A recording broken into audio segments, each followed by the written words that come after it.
어제 코로나19 신규 확진자가 950명으로 역대 최다를 기록했습니다.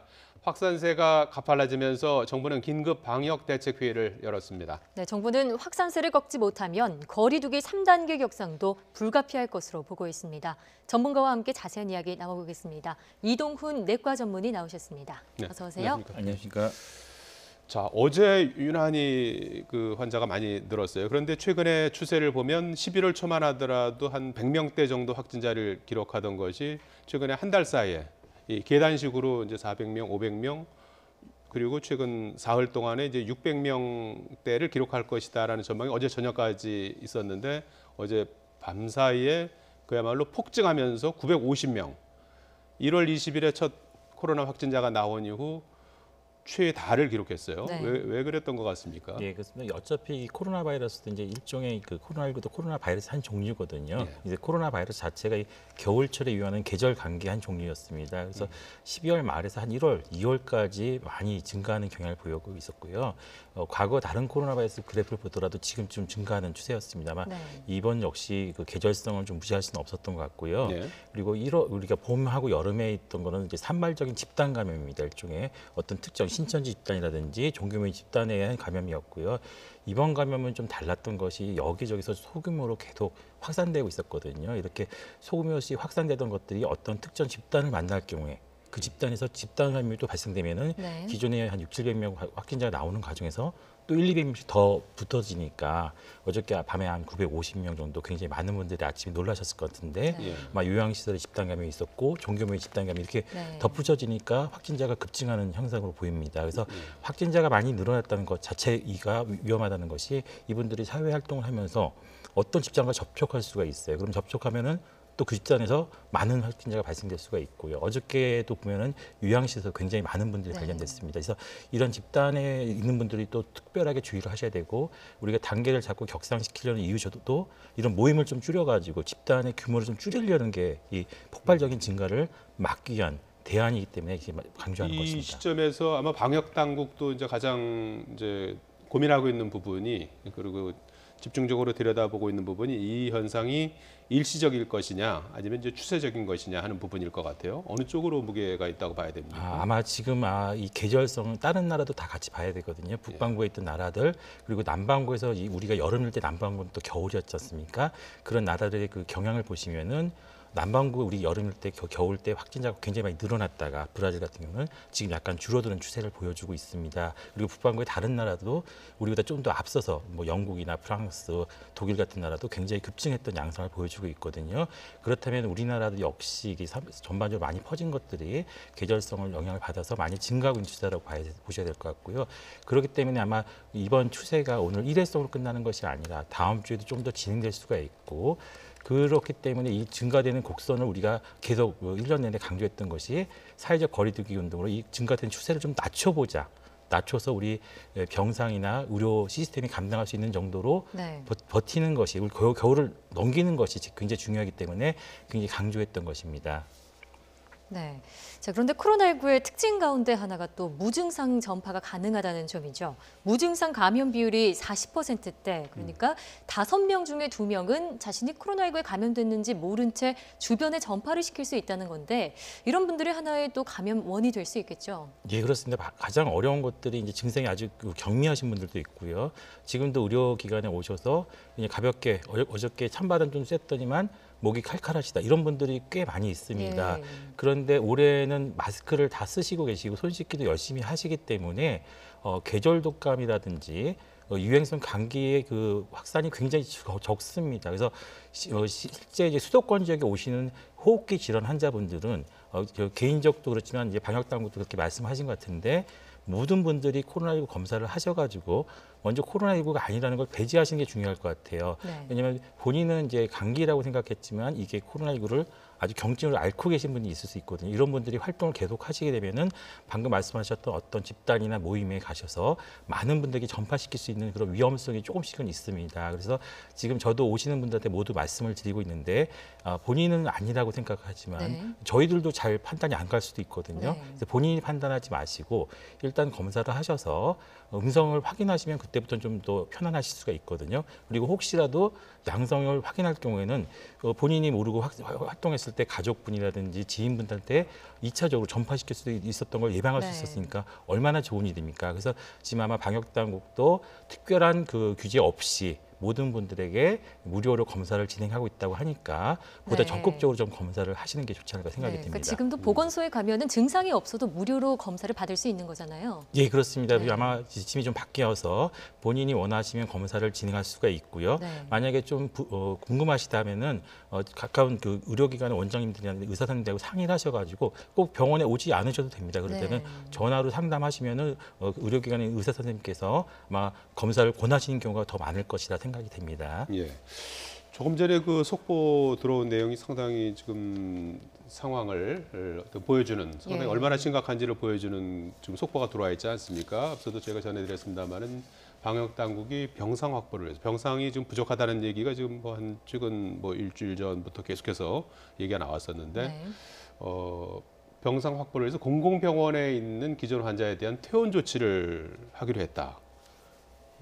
병상이 어느 정도로 지금 부족한 걸로 파악이 되고 있습니다. 지금 이제 어느 정도 부족하나 보다 환자들 규모를 보시면 되는데요. 예. 지금 오늘 950명 나왔는데 앞으로도 이 추세가 뭐 줄기는 쉽지 않고 비슷한 규모도 좀 더 갈 수도 있고 그 이상 증가할 수도 있습니다. 그런데 우리가 그 흔히 알고 계시는 대형 병원들 있지 않습니까? 종합병원 중에서 큰 병원들 그 병원이 보통 1000병상입니다. 네. 오늘 950명이면은 매일같이 그런 병원에 종합병원이 하나씩 필요하다는 뜻이거든요. 예. 그러니까 굉장히 병상이 1, 2주 정도 계속 지속되면은 지금 이제 치료 중인 환자분이 오늘 10,000명 정도 넘으실 것 같은데 20,000명, 30,000명 되면은 규모가 더 많이 필요하죠. 그렇기 때문에 아마 지금 더 많은 생활치료센터가 필요할 수가 있고요. 네. 그다음에 위중하신 분들에 위한 그 중환자 시설, 즉 인공호흡기가 필요하신 분들이 좀 발생할 수가 있거든요. 지금 현재도 상급 종합병원이나 대학병원에서 굉장히 많은 역할을 하고 계시거든요. 지금 현재형에서는 더 이상 이제 역할을 더 추가하기 어려울다라고 하기 때문에 공공병원에 있는 병원들 전체를 다 비워서 그 병원에 중환자 시설을 더 확보하면서 모든 역량을 코로나19 환자로 집중하자 이런 아마 의견이 지금 나온 것 같고 아마 오늘 방역 당국에서 굉장히 어려운 결정을 하신 것 같습니다. 그래서 아마 이런 조치를 할 때는 이제 기존에 거기서 또 치료받고 있던 환자분들이 예. 또 계십니다. 그럼 네. 서로 치료 공백은 또 우려되는 부분 그렇죠. 아닙니까? 그래서 이분들을 또 이송하는 데도 작업이 필요하거든요. 그래서 사실은 조금 더 빨리 진행했으면 좋겠는데 지금 늦었다고 해도 지금이 어떻게 보면 가장 빠른 시기일 수도 있거든요. 그래서 아마 해당 병원에 계시는 분들도 2차 병원이나 다른 병원들이 많이 있습니다. 이런 병원으로 이송하는 작업들이 좀 필요하지 않을까 생각이 들고요. 이 과정에서도 정부나 이런 방역당국의 지원이 좀 필요합니다. 환자분들 입장에서는 가까운 데 잘 치료받고 있는데 갑자기 병원을 옮기시는 것도 상당한 부담이 될 수가 있거든요. 그래서 이런 의료기관에서 이송할 때도 정부가 조금 더 세밀하게 살펴보실 필요가 있지 않을까 생각이 됩니다. 네, 기존에 계신 환자분들한테 또 불편함이 없도록 최대한 또 배려를 해야겠죠. 네. 예, 그렇습니다. 지난 그 1, 2차 유행 때는 이제 일부 교회라든지 집회를 중심으로 많이 이제 발생을 했었는데 최근에 보면은 물론 이제 수도권을 중심으로 발병이 되고 있습니다만은 그 지역에 큰 그 대도시마다 계속 그 집단 감염이 이어지고 있는 그런 모습을 보이는 것 같아요.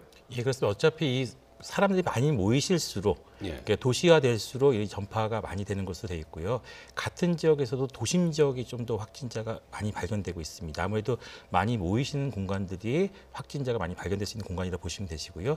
반면에 이제 좀 수도권이라고 하더라도 좀 외곽 지역들은 그동안 확진자가 많지는 않았어요. 그런데 이번 유행에는 일부 외곽 지역까지 좀 침투가 되어 있는 상황입니다. 그래서 네. 그동안 확진자가 적었던 외곽에 있는 군들도 확진자가 많이 발견되고 있는데 그 이유 중에 하나는 수도권에 있던 분들이 그쪽으로 이동하셔가지고 지인분들이 이걸 만나셨을 때 확진자가 되는 거 발견이 되고 있고 전파가 되고 있거든요. 네. 그래서 지금 현재 가장 그 유행의 진원지는 지금 수도권 지역이고 특히 이제 많은 활동이 이루어지는 공간들이 많습니다. 그래서 서울에 가까운 인근 도시들이 지금 많이 발견되고 있었고 예. 도시화가 많이 된 지역이 발견되고 있었습니다. 그리고 또 수도권 지역 분들이 타 지역, 타 시도, 뭐 대구라든지 이런 부산 다른 지역으로 또 이동하셨을 때 해당 지역의 지인분들과 접촉하면서 또 전파되는 양상도 보여지고 있습니다. 그래서 지금 아마 이 유행이 지금 더 어느 정도까지 진행될지 모르겠지만 가급적이면 수도권에 계신 분들은 타 지역으로 그 개인적인 용무 때문에는 이동하지 않는 게 좋지 않을까 예. 생각이 들어요. 반드시 뭐 사업상 뭐 업무상 필요하지 않는다면은 올 겨울 지나기까지는 아마 수도권에서 좀 벗어나지 않는 게 좀 더 다른 분들을 가까운 친척분들이나 가족분들 보호하는 일이 아닐까 생각이 됩니다. 네, 어제만 해도 수도권에서만 670명 가까이 확진자가 나온 만큼 타 시군으로의 이동은 자제하는 게 좋겠다 이런 말씀이시고요. 앞서 저희가 검사자 대비 확진자 비율이 40%다 살펴봤는데 감염 경로를 알 수 없는 환자 비율도 20%를 넘었습니다. 그러니까 내가 언제 어디서 왜 코로나에 감염됐는지 모른다는 건데 그만큼 역학조사에도 차질이 있는 거죠. 예, 그렇습니다. 지금 현재 그 역학조사 비율이도 중요하지만 전체 환자가 많이 늘었습니다. 그래서 200명의 20%랑 1000명의 20%는 숫자가 다르고요. 그리고 역학조사관도 지금 1년 동안 굉장히 어려움을 많이 겪으셔가지고 예. 지금 뭐 전화하시는 것도 굉장히 힘들어 하시더라고요. 뭐 200분한테 전화를 하시면 그 전화하는 시간도 굉장히 지연이 많이 일일이 되고 전화를 해야 하잖아요. 그렇죠. 그렇습니다. 또 어떤 동선을 갖고 있는지 확인을 해야 되기 때문에 전에 어떤 분을 만났는데 가장 힘든 게 전화하는 거래요. 네. 그래서 사실은 지금 정부에서 그렇지 않아도 810명 정도의 지원 인력을 많이 충원해 준다 이렇게 얘기가 나왔는데 군이나 경찰 공무원을 예, 그래서 투입했죠. 이것이 굉장히 큰 도움이 될 수도 있습니다. 어떻게 보면은 지휘관을 자꾸 파견하면은 이제 그 어떤 상황을 총괄할 때 네. 지휘부가 두세 개가 나오면은 더 안 좋을 수도 있거든요. 그분들이 이런 거 필요한 것이 있다면 지원을 네. 해주는 분들이 많이 필요합니다. 그래서 전화하시는 거, 행정 업무 처리하는 거, 전산 입력하시는 거, 환자 진료할 때도 마찬가지로 의료진은 환자 진료에 집중해야 되는데 그 외에 행정 업무가 굉장히 많거든요. 이런 것들도 굉장히 중요한 업무입니다. 그래서 네. 어떻게 보면 환자 진료에 약물 투여하고 간호하고 검사하는 것도 중요하지만 옆에서 전산 작업하고 심지어 국민들한테 알려드리고 여러분처럼 이제 국민들한테 정확한 정보를 전달하시는 분들 이런 분들도 굉장히 중요한 역할을 한다고 보시죠. 이런 것들이 다 모여서 이 우리 코로나19를 극복하는 데 가장 중요한 역할을 하는 것이고 국민들도 이런 마음들을 다 같이 모아가지고 지금 상황은 굉장히 엄중한 상황입니다. 지금 대구 신천지 상황이라든지 8.15 광복절 집회 이때 상황하고 전혀 다른 상황입니다. 그래서 어떻게 보면은 그때보다 더 긴장감이 높아야 되는데 현재 보면은 꼭 그런 것 같지는 않거든요. 그래서 아마 단계를 올리는 것도 중요하지만 네. 우리 국민들의 마음을 좀 하나 더 뭉치게 하는 것도 굉장히 중요할 거다 생각됩니다. 예. 그리고 지금 우려하던 집단 감염도 산발적으로 계속해서 발생하고 있습니다. 서울 강서구 교회에서 90명 확진자 나왔고요. 대구의 한 교회에서 30명의 확진자가 나온 상황 아니겠습니까? 네. 지금 뭐 교회 예배는 사실상 중단된 상황인데요. 어떤 부분을 좀 조심해야 되는 겁니까? 이미 다 잘 알고 계시지만 이번에도 좀 안타까웠던 것들이 아마 찬양을 하실 때 마스크를 또 안 쓰시고 이제 찬양을 하셨다고 하시더라고요. 그래서 아마 다 알고 계시지만 마스크만 잘 쓰시면은 어느 정도 위험성은 상당히 줄일 수가 있거든요. 그리고 겨울철이기 때문에 이 바이러스가 노출된 다음에도 이 상당히 지금 활동력이 강하다라고 보셔야 되기 때문에 지금 봄과 여름, 가을보다는 좀 더 세밀하게 주의하셔야 되고 손 씻기도 굉장히 주의하실 필요가 있을 것 같습니다. 아마 종교 모임 같은 경우는 이제 많은 분들이 좀 모이시기도 하지만 이분들이 사회 활동을 좀 많이 하시는 경향이 있습니다. 그래서 이분들이 이제 집단적으로 많이 발견될 경우에는 지역사회의 충격파가 좀 클 수가 있거든요. 그래서 우리가 과거에 많이 경험했지만 집단 감염이 안 생기면 제일 좋지만 생겼을 경우는 빠르게 자기 교인들을 확인하셔가지고 빠르게 격리하시면 지역사회 충격을 줄일 수가 있거든요. 이런 적극적인 방역의 협조 정신이 좀 필요하지 않을까 생각이 들고요. 네. 지금 현재 집단 감염이 여러 개가 발견이 되고 있는데 이렇게 종교 모임이라든지 아마 체육시설 모임, 체육시설도 마찬가지로 이제 뭐 마스크를 쓰고 운동할 수 없기 때문에 이런 뭐 에어로빅 학원이나 이런 모임들도 사회활동이 왕성하기 때문에 좀 지역의 충격파가 클 수가 있기 때문에 빠른 협조가 필요하지 않을까 생각이 듭니다.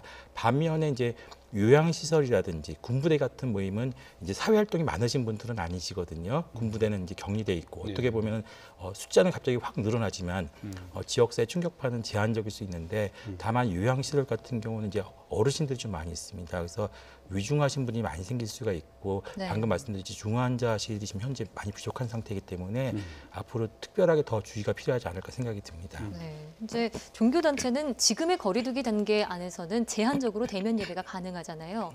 말씀하신 것처럼 방역 지침을 더 철저히 지켜야겠고요. 또 다음으로는 요양시설입니다. 요양시설에서도 최근에 부천에서 이 확진자가 나오면서 집단 감염으로 이어졌는데 요양시설이나 뭐 정신병원 등은 고위험 오염시설로 지정이 돼서 그동안 선제 검사를 해왔잖아요. 어떤 방역에 구멍이 있었던 걸까요? 이번에도 아마 선제 검사를 하면서 좀 발견된 측면도 있었던 것 네. 같고요. 아마 지금 우리가 선제 검사가 필요하다는 것이 이런 식으로 좀 빨리 발견하기 위해서 하는 것인데, 저도 이제 요양시설을 많이 가보긴 했는데, 저희도 네. 이제 협력병원을 가보긴 했는데, 시설마다 좀 약간 차이가 많습니다. 그래서 어떤 시설은 굉장히 잘 운영되시는 시설도 있고요. 어떤 시설은 좀 약간 열악한 시설도 있는데, 이제 어떻게 보면 우리도 좀 관심을 좀 가지셔야 될 것이 요양시설에 대한 그 지원이 좀 필요합니다. 그래서 현재 그 시설 열악한 이유 중에 하나가 재원이 좀 부족하니까 아무래도 한 분이 여러 분의 환자를 접촉할 수밖에 없거든요. 그러니까 그러다 보니까 한 분이 감염이 됐을 때 여러분들한테 전파될 수밖에 없는 그런 환경적인 구조적인 요소가 있습니다. 이것은 아마 지금 당장 바꾸긴 좀 어렵지만 우리 사회가 좀 합의를 하셔가지고 점진적으로 좀 개선해 나가야 되지 않을까 생각이 듭니다. 그리고 그 요양시설에 계신 분들이 아마 인력이 적다 보니까 한 분이 빠졌을 때 그 공백을 메꾸기가 상당히 어려우신가 보더라고요. 그래서 몸이 아프시더라도 일을 하시는 경우가 좀 많아요. 그래서 지금은 계속 반복적으로 말씀드리지만 몸이 아프시면은 일을 안 하셔야 되거든요. 일을 하지 마시고 빨리 코로나19 검사를 하셔가지고 자기가 아니라는 거 확인하신 다음에 움직이셔야 되는데 몸이 좀 불편하셔도 다른 분한테 피해를 끼칠까 봐 너무 열심히 일하시면 지금은 좀 안 되실 것 같습니다. 그래서 지금 굉장히 잘하고 계시는데 너무 열심히 일하지 마시고 몸이 아프시면 좀 쉬시는 게 오히려 지금은 모든 분들의 안전을 위해서 도움이 되지 않나 생각이 됩니다. 예. 앞서도 잠시 언급을 했습니다만은 이제 하루 확진자가 지금 1,000명에 육박하고 있고 일각에서는 뭐 2,000명까지도 다다를 것이다 이런 전망도 내놓고 있지 않습니까? 앞으로 추세 어떻게 예상할 수 있겠습니까? 아마 지금 예상하기 좀 쉽진 않은데 지금 2.5단계를 아마 12월 8일부터 아마 지금 시작을 했는데 이게 국민들이 이동량은 그렇게 많이 변화가 없는 것 같아요. 그래서 단계를 올리는 것도 중요한데 사실은 국민들께서 지금 현재 상황에 대해서 어느 정도 인식을 좀 하시고 또 모임 같은 것들을 지금도 많이 하고 계시는데 연말이어서 아마 모임이 아주 많기 때문에 모임 자체를 좀 많이 줄이실 필요가 있습니다. 그리고 정 모임을 하셨으면은 최소한 한 일주일 정도는 자기 건강 상태 좀 살펴봐 주십시다 이렇게 부탁을 드리고 싶은데 이게 코로나19가 잠복 기간 3에서 5일 정도 좀 짧거든요. 그래서 한 일주일 이내에 자기 몸에 증상이 나타나시면은 빨리 검사를 하셔도 다음 모임에 참가 안 할 수가 있는데 일주일에 2-3개 모임을 가져버리시면은 잠복기 때 전파시킬 수 있는 위험성이 있죠. 그래서 제가 A 모임에서 B 모임으로 전파시킬 수가 있기 때문에 최소한 모임을 1개 이상을 갖지 않으시는 게 좋지 않을까 생각이 듭니다. 안 하시는 게 제일 좋고요. 그리고 지금 상계는 의학적으로는 뭐 많은 분들이 이미 3단계 갑시다 이렇게 말씀을 드리고 있는 것 같아요. 근데 아마 정부 당국은 여러 가지 지금 고려해야 될 게 많기 때문에 2.5단계를 유지하고 싶은데 아마 올 겨울 어느 순간은 우리가 3단계 이상이 필요할 수도 있습니다. 3단계가 아니라 그 이상의 조치가 필요할 수도 있기 때문에 뭐 이렇게 자영업자들이 가장 많은 피해를 보지 않습니까? 그래서 아마 하시는 분들도 어느 정도는 좀 준비를 하실 필요가 있지 않을까 생각이 지금 듭니다. 말씀하신 그 모임 가진 뒤에 증상이라고 하면 어떤 걸 체크해 볼 수 있나요?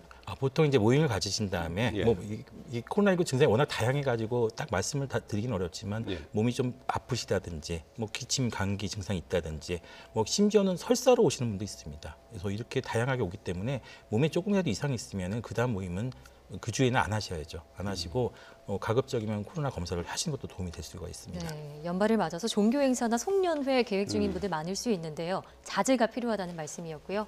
자, 정부가 오늘 오후 긴급 방역대책회의를 열고 코로나19 대책을 논의했습니다. 정세균 국무총리의 발언 잠시 들어보시겠습니다.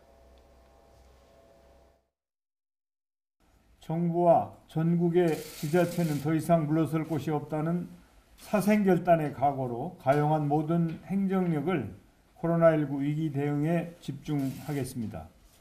공공병원의 가용한 병상을 최대한 활용하고 민간병원의 협력도 이끌어낼 수 있도록 하겠습니다. 중수보는 민간병원이 감염병 위기 대응에 적극 참여할 수 있도록 소통 노력과 함께 인센티브 제공 방안도 추가 검토해 주시기 바랍니다. 자, 이제 정부 입장에서는 뭐 사생결단의 각오라는 표현까지 나온 상황 아니겠습니까? 지금 수도권 같은 경우에는 거리두기 단계가 2.5단계로 격상돼 있고 수도권이 아닌 곳은 지금 전국적으로 2단계가 지금 시행이 되고 있는데 사실 이 거리두기 단계도 한 일주일 간격으로 계속해서 격상이 해온 거 아니겠습니까? 여기서 이제 추가적으로 이제 격상을 할 것이냐 하는 부분도 이제 앞으로 검토를 하겠지만 그런 거리두기 격상한 것이 효과가 조금 더 지켜봐야 되는 겁니까? 효과가 어떻게 없었다고 봐야 되는 겁니까? 지금 뭐 효과는 아주 제한적이었다고 볼 수밖에 없고요. 그러니까 아마 그 국민들이 잘 협조를 해주는 게 중요한데 단계는 올라가는데 협조가 안 되면은 아무래도 효과는 반감될 수밖에 없습니다. 네. 그래서 그러면 3단계를 하면은 과연 효과가 있을 것인가? 뭐 이렇게 단계를 계속 올려가지고 이제 봉쇄 조치가 과연 어느 정도 효과가 있느냐 이것을 보시려면은 이제 서구에서는 이제 했거든요. 영국과 프랑스 정도에서는 이제 이런 일이 했는데. 11월 달에 했습니다. 그래서 한 달 정도 했는데 영국하고 프랑스도 한 8만 명 정도 이제 거기는 엄청나게 확진자가 많다 보니까 규모가 우리랑 다릅니다만 한 2만 명 정도까지 떨어지는 효과는 보여주고 있습니다. 그렇지만 이제 이 봉쇄라든지 이런 것들을 하면 너무 사회적 경제적 여파가 크기 때문에 네. 우리 방역 당국이 굉장히 신중하게 접근을 할 수밖에 없는 것이고요. 그 봉쇄 기간은 도대체 어느 정도 해야 되느냐 이것도 상당히 좀 문제가 될 수가 있거든요. 그리고 봉쇄를 풀면 또 다시 어떻게 해야 되냐 또 다시 증가할 수도 있습니다. 그래서 무한정 봉쇄할 수도 없기 때문에 아마 접근할 때 여러 가지 요소를 좀 파악할 수밖에 없고 가장 중요한 거는 2.5단계더라도 제대로 좀 지키시면은 상당한 효과를 거둘 수가 있습니다. 모임 자체를 줄이시면은 네. 전파할 곳이 없기 때문에 네. 코로나19가 전파되는 것이 멈춰질 수가 있거든요. 근데 지금 계속 모임을 가지시고 회식을 하시고 그러시면 그 장소 자체가 내가 자신도 모르게 다른 분에 전파시킬 수 있는 그런 공간이 될 수가 있기 때문에 어느 정도 좀 주의가 좀 필요하지 않나 생각이 됩니다. 네. 예. 자, 마지막으로 백신 이야기 나눠보겠습니다. 지금 우리 정부에게는 지금 유일한 백신입니다. 아스트라제네카 백신이죠. 이게 미국 FDA 승인이 불투명해졌다고 하는데 이게 우리나라 식약처와 영향이 좀 있는 건지 혹시 도입에 차질을 빚는 건 아닌지 우려하는 목소리가 있어요. 네, 저도 이제 자료를 몇 번 살펴봤는데 아마 이 백신 그 임상 연구 과정에서 아마 본인들 회사 입장에서는 우연히 발견한 기적이다 이렇게 말씀을 하셨는데 아마 저용량을 투입한 다음에 표준 용량을 투입하니까 예. 훨씬 더 효과가 좋았다 이렇게 얘기를 90% 하는데 넘었죠. 근데 이게 이제 제3자 입장에서 보면은 연구 과정에서 뭔가 문제가 있었던 것이거든요. 본인들 회사 입장에서는 뭐 좋은 발견이라고 할 수가 있지만 그러다 보니까 미국 FDA 같은 경우에는 굉장히 엄격한 기준을 적용하기 때문에 이 부분에 있어서 문제를 삼을 수도 있고요. 네. 그리고 이것은 뭐 꼭 FDA뿐만 아니라 다른 기관에서도 왜냐하면 원래 계획했던 모델이 아니기 때문에 다시 재검사를 재검증을 요구할 수가 있습니다. 아마 그렇게 되면은 시간이 상당히 지연될 가능성이 있죠. 왜냐하면 또 다시 한 2번 접종을 하셔야 되고 2개월을 보여주셔야 되기 때문에 최소한 3, 4개월 이상 지연될 가능성도 배제할 수는 없고 일부 이런 연구에 대해서 다시 좀 데이터들을 정리할 필요도 있을 것 같습니다. 그래서 아마 우리나라 식약처도 아마 그런 자료들을 좀 빨리 받으셔서 아마 검토를 좀 하지 않을까 생각이 되는데 뭐 아스트라제네카도 있지만 뭐 모더나나 화이자 백신에 대한 정보들 지금까지 발표된 것들은 모두 다 그 회사 입장에서 자신이 우호적으로 이제 발표한 겁니다. 그래서 네. 우리가 그 자료들을 꼼꼼하게 살펴볼 필요가 있는 게 또 이런 연구들이 대부분 서구에서 이루어졌습니다. 그래서 우리는 또 아시아인이고 그쪽은 이제 백인이기 때문에 서로 종족이 다르면은 이런 그 백신의 반응도 약간 다를 수가 있습니다. 그래서 우리나라는 또 우리나라 식약처에서 또 잘 살펴봐가지고 미국 FDA가 통과시켰다고 해서 우리가 반드시 통과시킬 필요는 없죠. 그래서 네. 검토한 다음에 확인한 작업이 필요할 것 같고 아마 이 작업은 아마 잘 하고 있으리라 생각이 네. 됩니다. 그러니까 미국의 결정과 우리나라 식약처의 결정은 별개다 이런 말씀인 거죠. 네, 물론 뭐 꼭 일치하진 않을 수는 있습니다. 네. 예. 자, 이제 코로나 그 사태로부터 벗어나기 위해서 마지막 힘을 모아야 될 때다라는 생각이 듭니다. 지금까지 이동훈 내과 전문의였습니다. 고맙습니다. 네, 고맙습니다. 감사합니다.